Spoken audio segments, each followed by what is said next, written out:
Hey, and welcome to video number 2, which is email organization. Now, before I show you some step-by-step videos, I want to briefly talk about email organization, some tips and tricks that you can use starting today.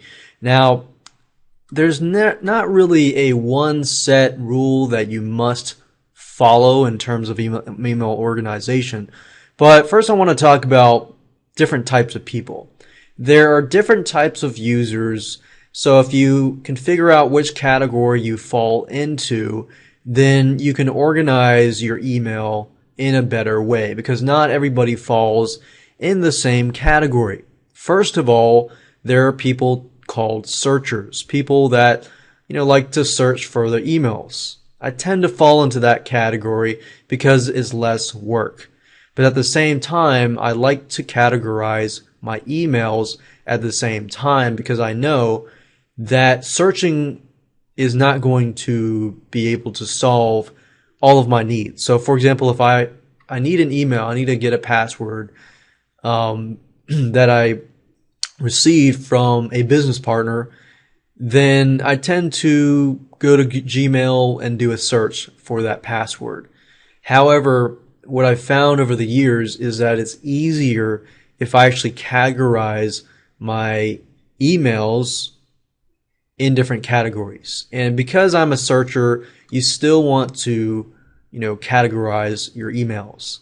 Then you have a person called a filer, a person that loves to file stuff. These types of people, if this sounds like you like to have everything nice and neat. So basically you are very, very organized. Now, if you're very organized, you're probably thinking, why do I need this video?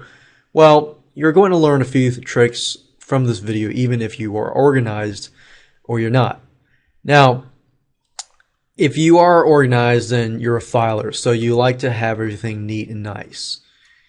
If that's you, we'll talk about more tricks in just a minute.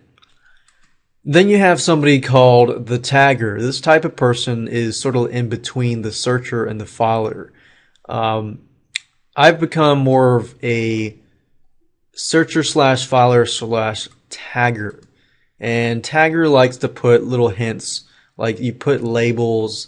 Instead of, for example, filing by a business category, you will say something like, this email deals with,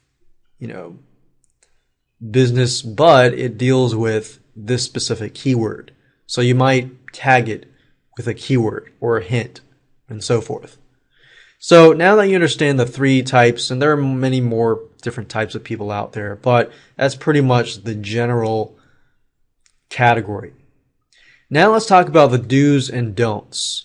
Now I want to talk about the do's and don'ts and categories and so forth before I move to Gmail and Yahoo and show you how to create labels and how to create categories, which are pretty much the same thing.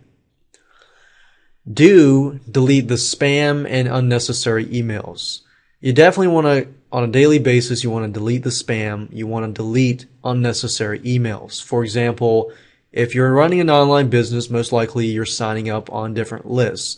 If you really don't need to be on that list, then I'd highly recommend to unsubscribe from that list. But at the same time, make sure that you delete all the emails in your inbox that have nothing to do with your productivity and so forth. So delete the spam and delete the unnecessary emails at least once a week.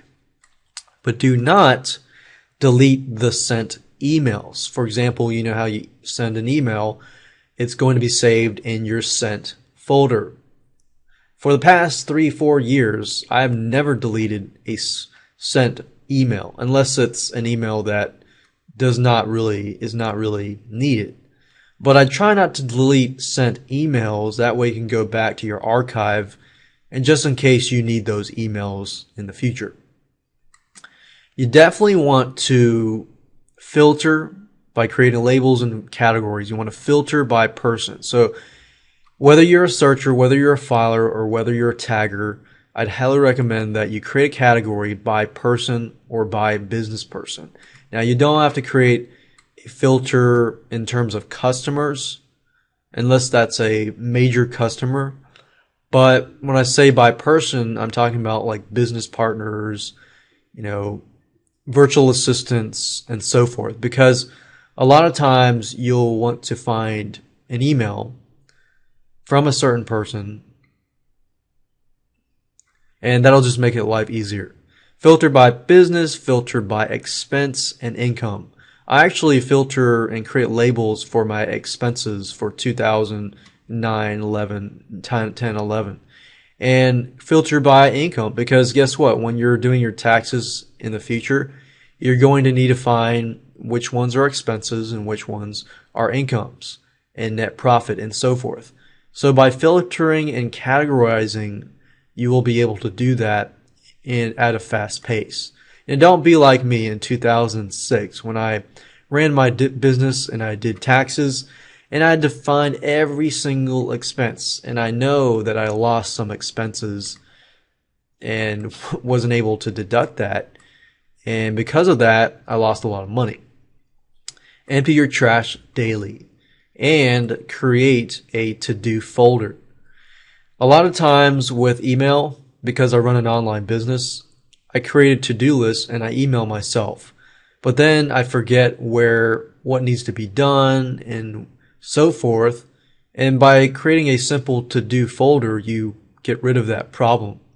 Now let's talk about labels and categories in terms of, going to Gmail, how do you create a label and category? In Gmail, a folder is basically called a label. At Yahoo, it's called a category. So it really depends on the email system that you use. So let's go ahead and go to Gmail and create a label. So to create a label, all you need to do is click on labels, as you can see here. One thing I want to get straight is you want to create a filter and a label, because the difference between the two is a label is like a folder. So it's like it holds your stuff. And then the filter allows you to basically label something. So what I want you to do is click on create a filter. And then what you can do here is, let's say that you want to categorize by person. So anything from, let's say this specific email@email.com, we click on next. And what we want to do is apply a label. What you do is click this, go all the way to it's at the top, click on new label, and we'll call it email@email.com. Click on OK, and you've created an email label for the email@email.com. So here you've created the label email@email.com. So anytime email@email.com emails you, it's going to be automatically labeled as this. And then let's say that 10 days later you receive 10 emails from email@email.com and you want to find all those emails. And this would be good for documentation. For example, if email@email, the person here was your business partner and he said, hey, I want you to go back to the emails, look at what we've discussed and document it. Well, it's easy for you because you set up a label and click on create, and then you go down here and click on label email@email. And this will basically help you in the long run when you try to do documentation by person, by business, and so forth. So you can see how easy it is to organize your emails at gmail.com. Let's go ahead and go to yahoo.com. Yahoo is just as easy, and what you do is you go to the bottom here and you click on My Folders, click on Add, and all you have to do is name the folder. So if I say email@email.com, and that's it.